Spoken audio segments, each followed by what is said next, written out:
还没吧？还没有，考虑一下。得。I'm gonna try problem number 7. We will get it. 7. Abstain or reject. We reject. Reject.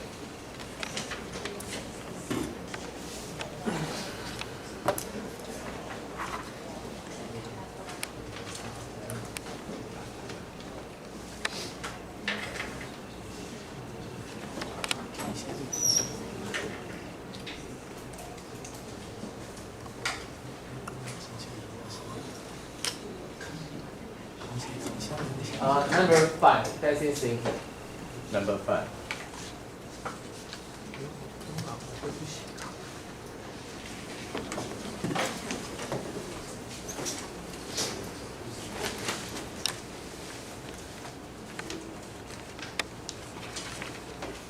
We reject.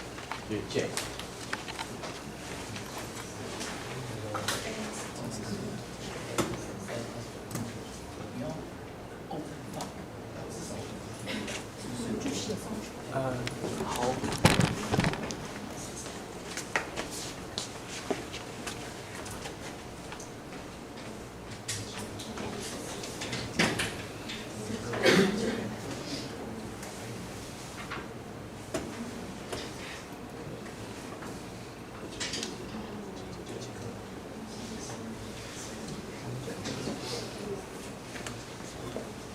We're gonna try problem number 2. Air muscle. Number 2.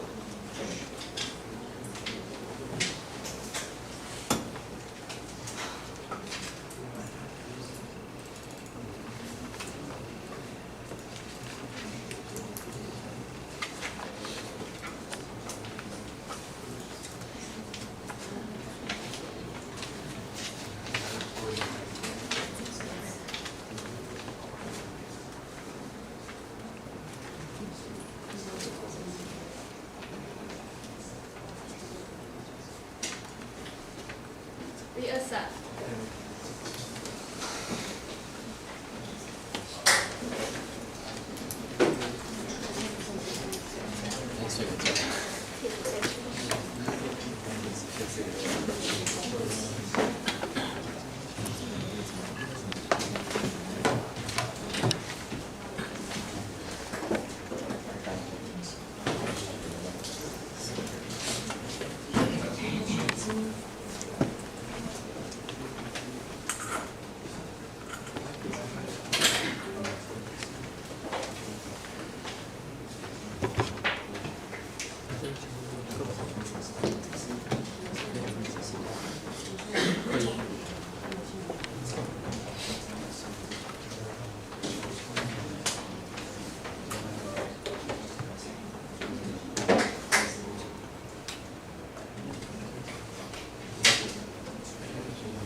everyone. I'm Morgan from No Nighters, and I'm going to be presenting on topic number 2, air muscle. So first, the problem statement is to place a balloon inside a cylindrical net, as is sometimes used to wrap garlic, and inflate it. The net will expand and shorten. Investigate the properties of such a muscle. So the main focus is determining the relationship between the pressure and the volume of the balloon with respect to different heights. So my phenomenon investigation. Here are the observations. So the key components is a balloon enclosed by a net connected to a syringe, which then pumps air into the system. And then a constant weight is attached. And then the balloon expands rapidly when air is pumped in. Then this is the relationship between the balloon and a muscle. So first of all, a balloon is enclosed by a net, similar to how muscles are enclosed by tissues. And then the balloon expands and contracts due to the weight hung on it, similar to how muscles are exercised when they lift different objects, etc. And then lastly, for a balloon, the net connected to the endpoints, which influences the forces on the balloon, similar to how a muscle has a membrane connected to rigid endpoints. So here are my assumptions and dimensions of motion. First of all, my assumption is that the balloon's surface tension is negligible, and it's a sphere at all times.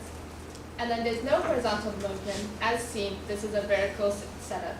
And then the conservation of material is also negligible. And here's a diagram of experiments, variables, and forces. There I have my weight, and this is the net. And as you can see, there's force inwards that as different weights are hung, there's a force acting inwards from the net onto the balloon. So this is my theoretical model. Here are my variables, as you can see. And this is my force calculations. So first of all, we use the force and then model it as force times sine, which is also the width over 2, which is the radius.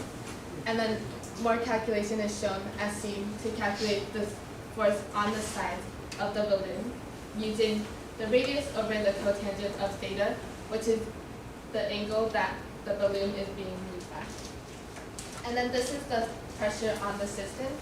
So first of all, the total pressure inside the system is the pressure inside the balloon minus the pressure that the material has acting on the molecules inside the balloon, and then minus the atmospheric pressure for me to get the change in pressure. And then therefore the atmospheric pressure is 1 atm. And then so the pressure on the system is, as the volume increases, the rate at which the pressure increases becomes less rapid compared to its initial increase. And then here I have the pressure on the system using the moles. So this is inside the balloon. And because my syringe for each pump is 2 milliliters, Z is the number of pumps, and I use the ideal gas law, PV equals NIT, to calculate the number of moles for different pumps. And here is an example for 1 mole, so for 1 pump of air, and this is the number of moles that should be inside. And then I can use the pressure on the system. So this is similar to the spherical balloon, how there's force acting inwards and force acting outwards, which allows the balloon to expand. And therefore I use the formula, pressure is force over area, and then area is pi, the radius, which I measured the width, therefore it's pi width over 2 squared, and then that's a volume calculation. So using this relationship between these 3 formulas, I can know that pressure versus volume should be around a logarithmic-like function, and the volume versus moles should be similar to an exponential function, as shown in my ideal gas law with respect to these equations. And then next, I would like to move on to my experimental setup. Here's my experimental setup. So first, I have a venturi apparatus split off, which then allows the pump air to get pumped into the balloon, and then allows a pressure gauge to measure the pressure within the system. And then there, as you can see, is the pressure gauge as pointed by the arrow, and here's a balloon enclosed by a net. And this whole system is vertical.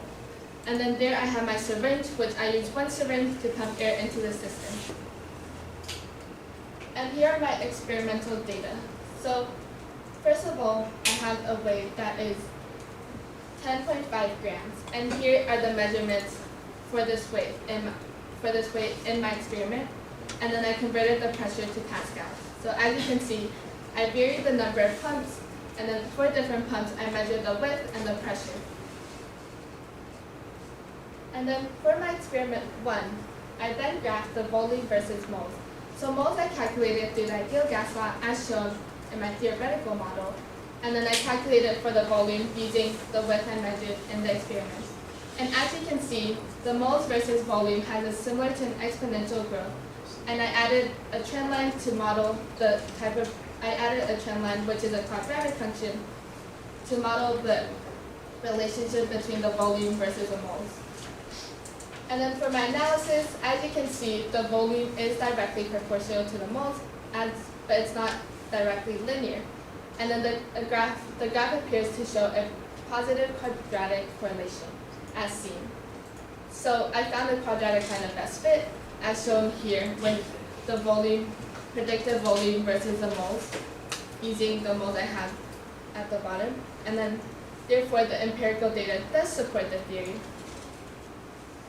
So next, after this, since I also have the pressure for this weight, I then did something with the pressure versus the volume, because the volume is obtained by my experiment as well, since I measured the width. So then this is the pressure versus volume diagram of the 10.5 gram weight. Here's my volume, and then here is the pressure. And as you can see, the data points are kind of scattered around, but then they will make sense later on. So for my analysis is that as more air is pumped, the pressure increases. But it increases until a set volume, and then the pressure reaches a constant as seen by my data points. But then looking at this graph, it does not seem to have a definite correlation. Therefore, more weight is needed for my experiment. And that is what I did for experiment 2, which is including different weights. So for the different weights, I did the same experiment as my 10.5 gram weight using a 50.5 gram and a 100.5 gram. And because I doubled the mass, I can see if there's a certain interval where the mass does not matter, or if an overly increasing amount of mass would therefore change the pressure by a greater force, like a greater pressure value. And this therefore also accounts for the variation in the balloon's net force, as when more weight is added, the force acting inwards on the balloon is varied. So this is my data for the experiment 2 for different weights. I did the same thing as experiment 1, and then here I graphed the moles versus volume. So these are the different graphs for my 3 different weights, including my first experiment 1, where me compare the 10.5 gram to the 50 and 100.5 grams. And as you can see, they all correlate to a similar quadratic expression. So here is the different weights, and I put them all into the same graph, as you can see on the right over here. And then the blue represents the 10.5, the red one is a 50.5, and the 100.5 one is a yellow one. So the graph comparison of all weights, and then it shows a positive quadratic correlation similar to the 10.5 gram. And then initially the heavier weight requires less moles to reach a certain volume, as seen in the beginning. And then after some pumps, the heavier weight required the most moles to reach a certain volume.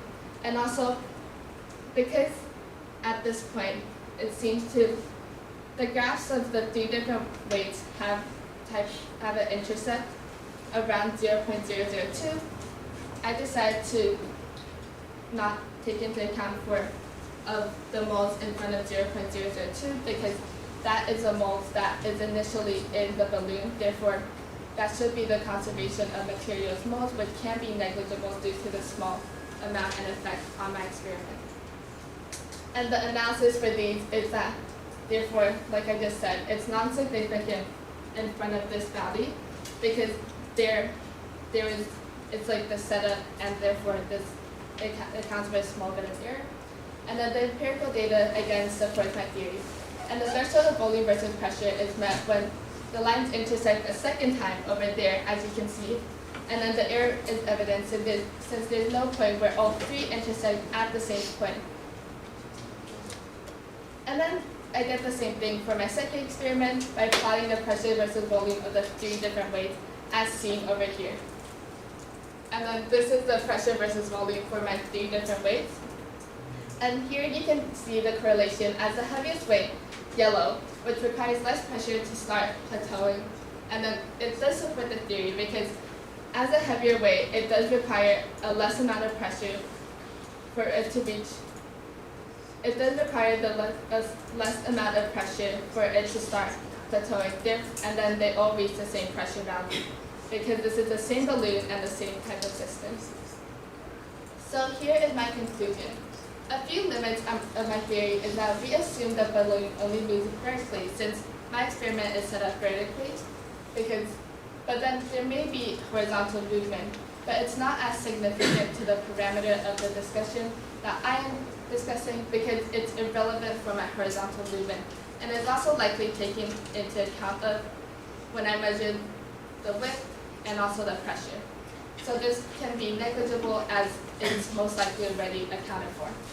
And next limit of theory is that the net enclosing the balloon, it's not uniformly distributed, because the net, as the experiment is done, it would cause the shift in weight to differ, but I already account for this, and it's also negligible. So overall, my summary is that the experimental procedure and findings of this investigation for the relationship of the balloon's pressure versus its volume accurately supports my theory, because as different weights are added to the balloon, which mimics a muscle, the pressure reaches a threshold and the volume continues to increase, as likewise. So if the pressure value is exceeded significantly, the balloon would pop, similar to a normal balloon. Thank you. On 2 minutes. Did you pre-stretch the net or the balloon before placing the balloon inside? I didn't pre-stretch the balloon because... And did you pre-stretch the net? The net encloses the balloon. Okay, thank you. Did you only visually confirm the cylindrical shape of the net throughout the experiment? Yes. Thank you. Did you assume the balloon will maintain the same shape throughout your experiment? Yes. Did you consider the air pressure and temperature inside the balloon to be uniform while pumping? As I said in my assumptions, So will it be the same? it's negligible. Okay. How did you measure the maximum shortening percentage of the net? Could you explain How that? did you measure the contraction, like shortening of the cylindrical net? So I used a caliper. Okay. Did you measure the volume of air needed to achieve a certain shortening? No, that's not my parameter Okay. discussion. Was the inflation pressure controlled and measured? Was the inflation pressure controlled and measured? I'm measuring the pressure. Okay. Did you ensure there were no leaks in your balloon inflation? Yes. Did you consider the energy efficiency of this muscle? Could you explain? Did you consider the energy efficiency of this muscle? Could you explain Like further? energy is like you lift something and how much the distance it moves. As I said, I did account for the force, which then I calculated. Okay. How often do you change your balloons for your experiments? I use the same balloon for all of my For all your experiments. Yes, okay. as I did. Did you analyze the maximum force the muscle can generate? That's not my parameter. Okay. Did you measure the surface tension of the balloon? I think that's negligible. Okay. Did you ever measure the okay. ใช่ครับ Never mind.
Honorable judges and fellow competitors, I am Dennis from Team Excelsior. Today I will be opponent team number 2, Air Muscle.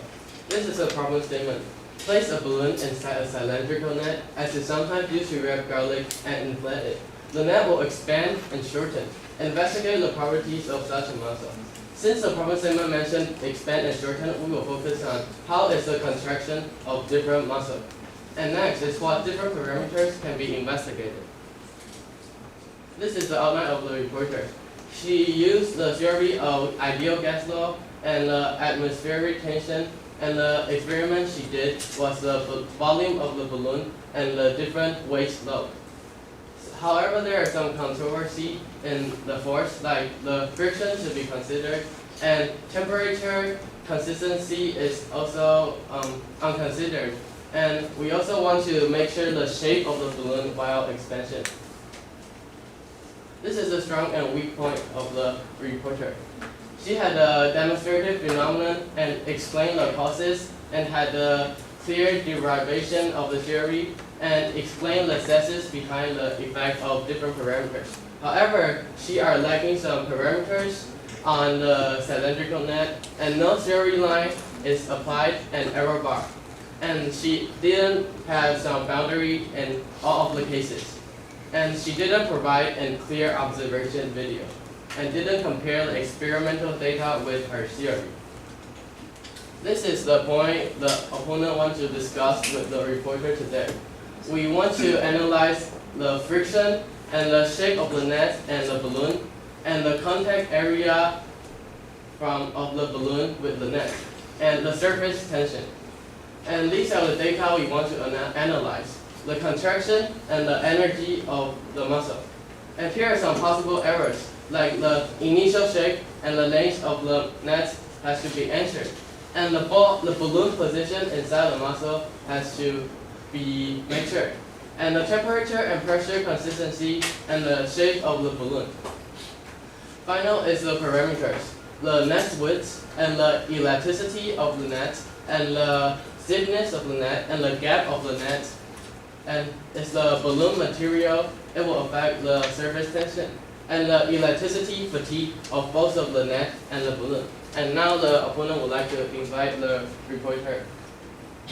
Can you please turn to your page 7? Why do you think surface tension is neglectful? Because the surface tension of the balloon as it expands is negligible, because my area of parameter that I'm measuring does not necessarily contribute as much to the surface tension. And why is it? Why? Because balloon generates surface tension, and why do you think it can be neglected? Because surface tension therefore allows the pressure from the balloon onto the system. And as you could see in my total change in pressure calculation, I did minus the pressure of this balloon onto the system, Okay, but that's not. Okay. And can you explain why the balloon shape is always severe at all times? So that's something I assume, but obviously as a balloon is not necessarily a sphere. But for my experimental setup, I tried mimicking the balloon as a sphere as much as possible. So you calculated the volume of your balloon by assuming it is a sphere, right? Yes. Okay. Can you turn to your page 11? Can you please explain why the W divided by 2 equals to F times sine theta? So W divided by 2 is my radius, and therefore the force would be like the radius over that, because using the cosine diagram, as you can see, this would be what you're taking using that diagram. Okay. Can you turn to your page 12? This one? Yes. How did you measure the pressure? I use a pressure gauge. Okay. Can you turn to 13? Why did you use ideal gas law to support your theory? Because I believe that the number of pumps as I add in is best explained by the ideal gas law, as you can adequately measure the volume of the pump that I have, which is the volume of air you add in, which is therefore this. And do you think the pressure inside the balloon is big or small? It changes with regards to how much pumps of air I add in. And do you think the change of the pressure is big?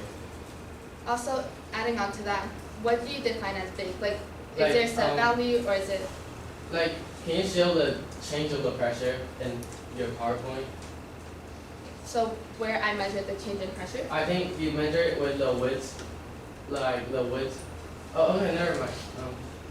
The opponent has a little idea that we think that ideal gas law is not appropriate to use in here because they should use van der Waals theory because the opponent thinks the change of the pressure is big enough, so the mass inside the balloon will have an force, so it has to be calculated by van der Waals equation.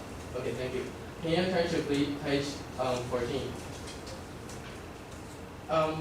Pi is P equals to F divided by A. Because that is the equation for the pressure. Pressure is force over area because pressure is the force And over did you put it certain into area. Did you put it into your experiment analysis? So I use this to show the relationship between my pressure and volume. As you can see, it should follow a logarithmic-like function. So I just, as explained in my presentation, these are the equations I use. Can you explain what W is? W, as shown in the variables part, is the width of the balloon. Okay. And did you calculate the A and The area? Yes. I use the area to show the relationship between my three equations. Okay. Can you turn to 16, please?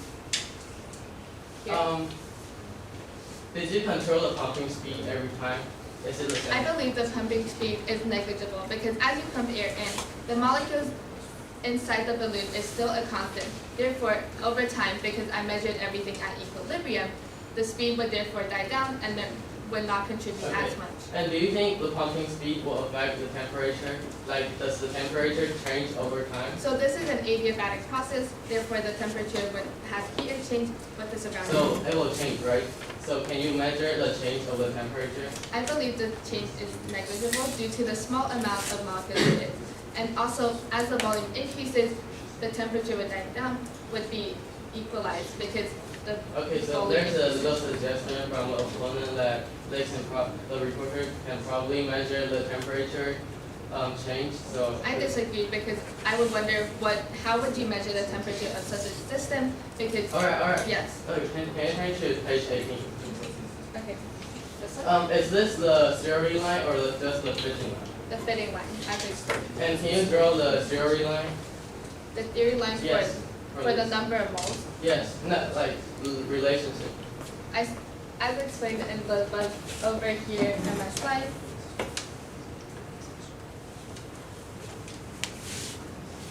I explained that the volume versus mole should be an exponential function as with regards to this, and therefore it would obtain a similar to exponential function. So can you like predict it through your theory? Can you predict it with the Yes, theory? I can use the number of moles using the ideal gas So law. can you draw the Therefore, theory line? it would look similar to this. Okay, thank you. Can you turn to page 21? Can you please explain why there are 4 dots accumulated in there? So those 4 dots, as shown, is that the pressure reaches a maximum and then it reaches equilibrium. So as more moles of air is added into the system, it reaches a height, then it dies down to reach a constant, Okay. which should be shown through the adiabatic process as you increase the temperature and then it drops. Okay. So the temperature will No, affect. it increases the volume. So does the temperature affect the phenomenon? To some extent, but it's negligible. So you think it's negligible? Yes. However, the opponent doesn't think so. So do you have any explanation for why you don't Like think the so? temperature change, so because it is an adiabatic, Yes. so temperature is changing. With so. heat exchange with the Yes. environment. So therefore, it should reach a certain equilibrium. Okay. Can you turn to page 24? Why is do you have theory line for this? As I explained, similar to the okay. moles versus volume. And 25, please. The opponent has a question. Why is the volume negative? It's not necessarily negative because But it's negative actually. that's actually the theory line because that's not the number of moles I used. I did not calculate for 0 moles because that would not be ideal. Therefore, that's a line that matches, which it could be explained by the errors or a few like So it's an error, deviations. right? It's an Yes, error, right? that I Okay. explained, which also, as said here, the moles from 0 to 0.002 can be negligible. Okay, and the opponent wants to ask, do you provide an observation video in your experiment? I don't have an observation video, but I did do one, and it's similar to how a balloon would be up. If you don't have an observation video, how can all of us see the shape? Like, why is the shape sphere? Because it Because had, I showed it in my photos, and as many of these photos, is there this a is, balloon? It looks like, it doesn't look like a balloon. as you can see here on the bottom, there is a sphere-like structure, and this is a net on the bottom. So here there's a sphere, that's the top of the dome. However, the opponent disagreed because while pumping, the Yeah. shape of the balloon will change because of the limitation of the net. So the shape will not become. Initially, it could be sphere, but after pumping, the shape will not be sphere due to the limitation of the net. And that is also why I assume that this balloon would act like a sphere, but therefore does not necessarily act like one in a real life situation. Okay, thank you. As I said, sphere at all times is what I assume in my experiment. Okay, so can I use the blackboard, please? Okay. Can the reporter draw the force diagram of this? So on the Force diagram, yes. And then, on the balloon and the net. like, this is the net, right? And this is the balloon. And this is the weight load you put, right? And can you draw the force Okay, diagram? so they're going to be pressure outward, which contributes to the force, and then there's going to be ones from this way too, which is also contributing to the force, but the inside is really therefore the balloon expands. And as the net is enclosed, as I showed in my experiment, it's going to be the net going inwards onto the balloon. So the force inside is what. So is that the tension? Is that a tension of the net? The tension of the net. Yes. The Like less, this force, this is the that is tension. the force of the net onto the balloon, because as weight is hung, normally Yeah. the net would therefore hang down and cause the balloon. Okay, so the opponent believes that if there is a force exerted from this side and this side, the balloon shape will not become a sphere. It will not become sphere because there are limitations. I understand that you think the balloon will not act like a sphere, and therefore that's why I assumed it, but that's. But the opponent suggests if you want to be more accurate, you have to really measure the real How would you volume. suggest we do it? Because the experimental data can be more trustable and you can have more. How would you suggest a better way of? I suggest you collect even if you want to assume it, we suggest you calculate it as an oval because the balloon shape is not going to be sphere for sure because there are limitations of the net. So I believe there will also be deviations from an oval, but because the a but shape the deviation is smaller. Yes, So I it's just agree a with suggestion. you, Okay. but that's why I assumed it, and could we focus on the? Okay, thank you. Okay, thank you. Yeah, the problem statement, Um, which is not on the sphere. Did you calculate how is the distance, like when you pump the balloon, how much distance did the load move? Did you calculate? I did. And how much is that? Do you want me to give you a numerical value for how much this Yeah, is? please. So usually it's by around 2 to 3 centimeters, and then. Does it different? Does it?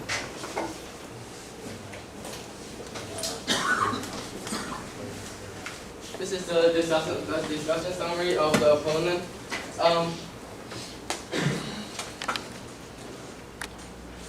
Their balloon might experiment elastic exhaustion due to the reporter used the same balloon all the time and she didn't change it. And the opponent advised reporter take surface tension into account as well because the balloon actually has a surface tension and it can be calculated by delta P times R divided by 2. And the ideal gas law may not be applicable due to the pressure inside the balloon is way bigger than the condition.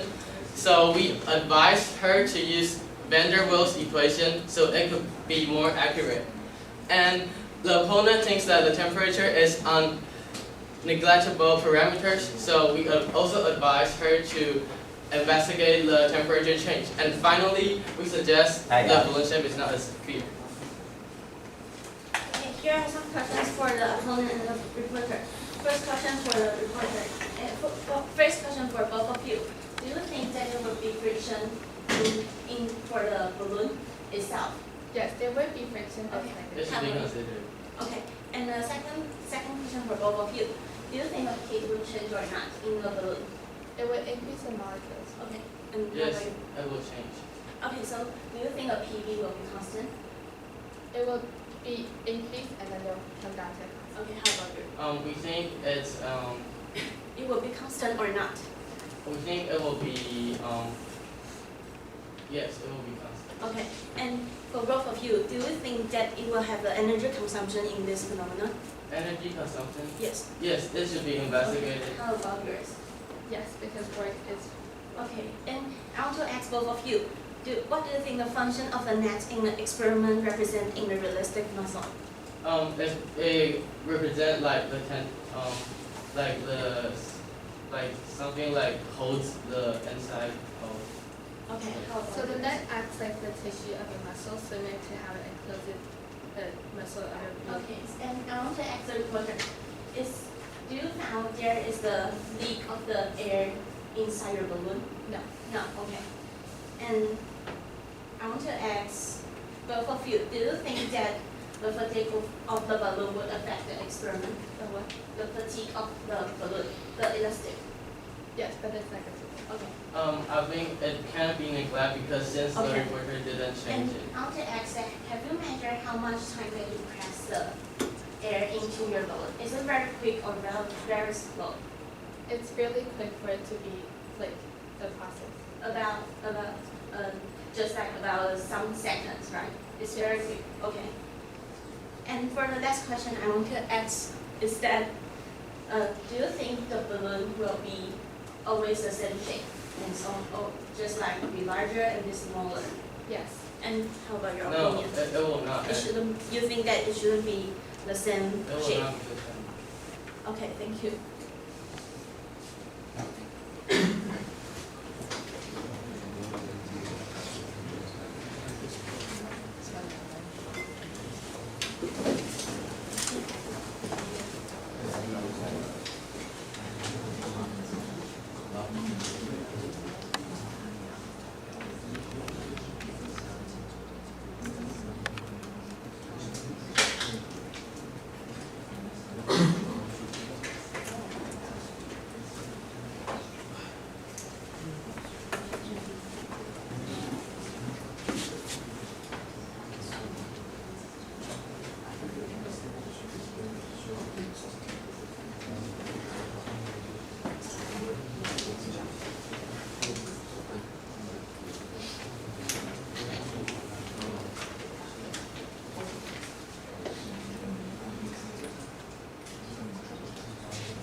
Here's a reviewer from MD Joker.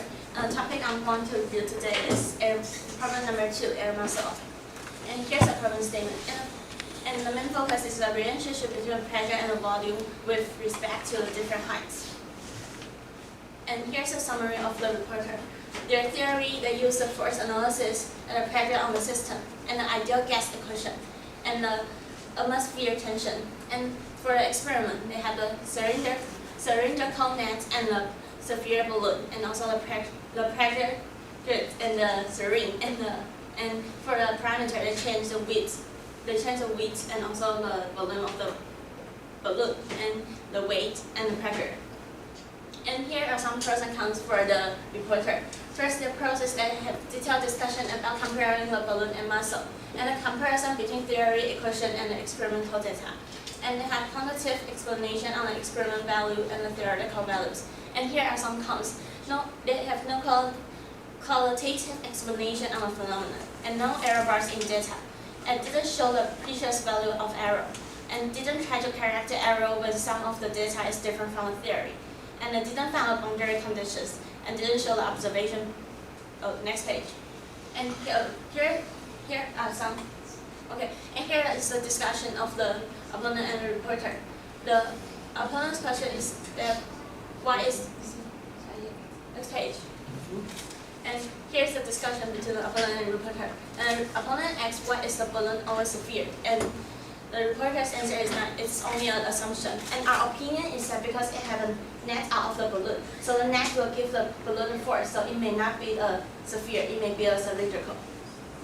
And the opponent asks how to measure the pressure. And do you think the change in pressure is big? And should use Berdych-Wallace theory? And the reporter's answer is that the pressure, they measure the pressure by their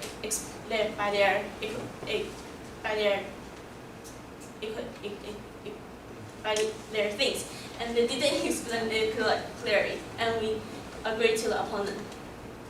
And the opponent asks why did you use the ideal gas law? The reporter's answer is that it can best explain the number of the molecules, but our opinion is that it's the ideal condition, so you shouldn't use this theory. And the opponent asks that the pumping speed will affect the temperature, and the reporter's answer is that they think it is negligible, and the temperature can be measured. And our opinion is that the temperature will change.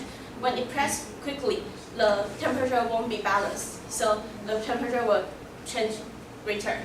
And the opponent asks about the theory line, and the reporter's answer is the exponential function trend.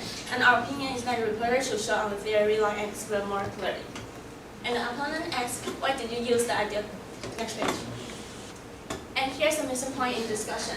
First is that whether the PP is constant or not, and the effect on the friction, and different shape of the balloon, experiment errors, and also the experiment error bar. And the experiment setup didn't show the balloon is fixed. And how the properties of the net affect the balloon, and the energy loss, and the measurement of the force. And our question is that will the air inside the balloon leak out? If yes, what happened? And they say that it's no. We think that it should use an experiment to show that there will not be air leaking out. And our question is that what causes the energy consumption? We think that if the temperature change, it will cause to the energy consumption. So maybe you need to put it into consideration. And what is the role of the net relating to the actual? Thank you. 2 minutes. So I would like to start off with some concluding remarks. First of all, we identified that there are two phases of expansion, and the initial phase is adiabatic, and then the plateau phase is isobaric. And then we can predict the volume using the number of moles. And we also agree with the opponent to use van der Waals law,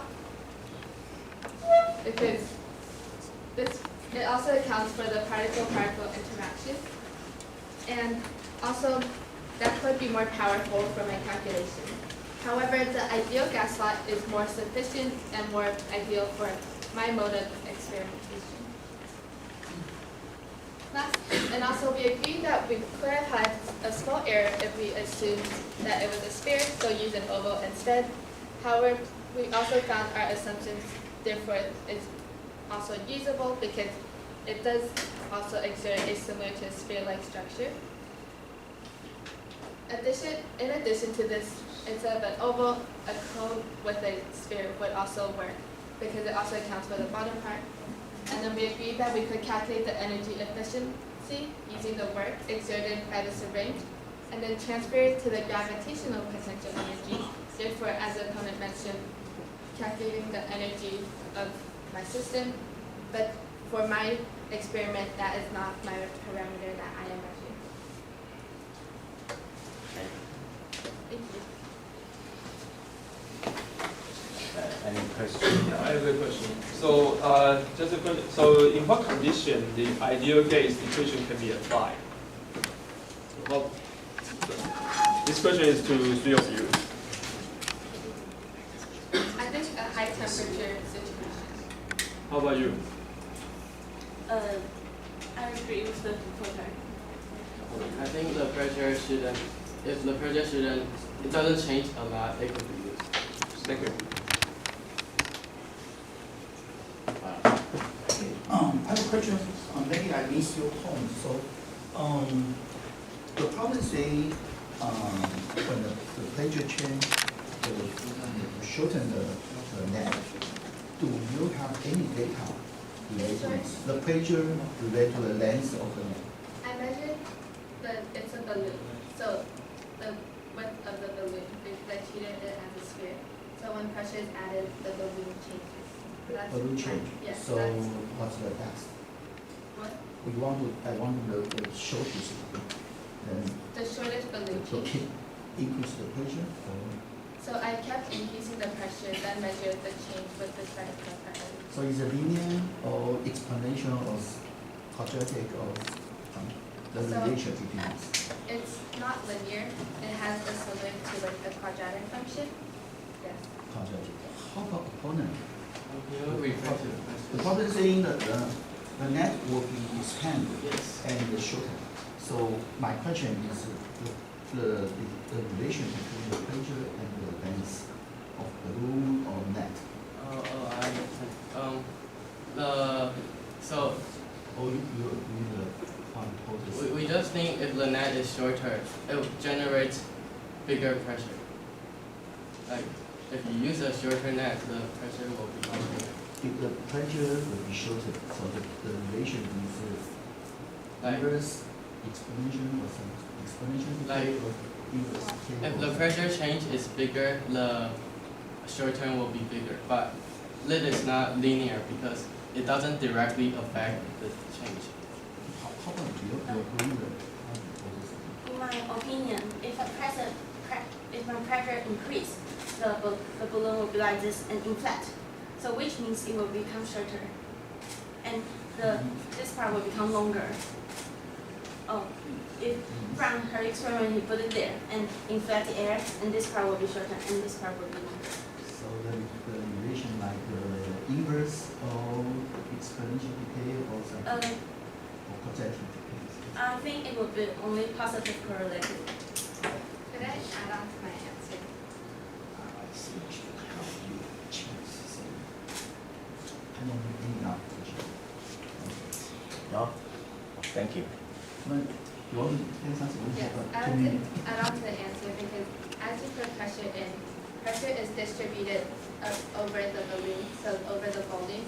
Therefore, it's non-linear because as pressure is distributed, the width is changed, and then that Okay, the further. thing is, one kind is qualitative, the other is quantitative. So I don't know what you have. You have both? Oh, The qualitative means To you support can the tell quantity. me it's inverse or it's 1 over square something. That means you have some formula to describe that. It would be similar to a quadratic one. Okay, thank you. Okay, thank you. Call for it.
Okay, hold.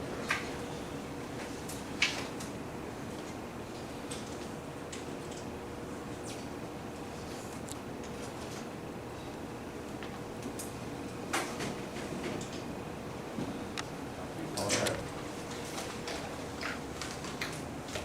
77665. Upholder.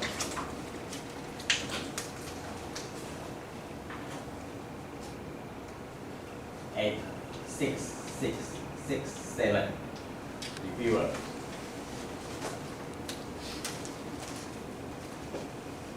76766. Okay, we cross this stage 3.